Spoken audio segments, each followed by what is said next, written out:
Tingnan nyo, magpapakain muna ako kay Kuya RJ. Ay nako, kahit sobrang hirap, kinakaya. Pero hindi halata sa akin na naghihirap kasi diba, ang taba ko, char.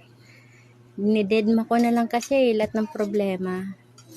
Kinakaya ko na lang lahat na problema. Binabawi ko sa pagkain, kaya yan, lumalaki ng lumalaki. Okay lang yan, at least para sa mga anak ko. Healthy ako, diba? Oh, Kuya RJ na, kain pa. Para mabusog ka, Kuya RJ.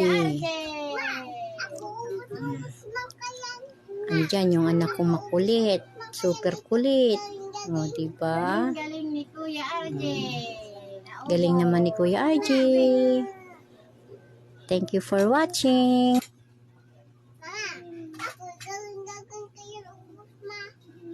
Galing. Ubus na ni Kuya RJ.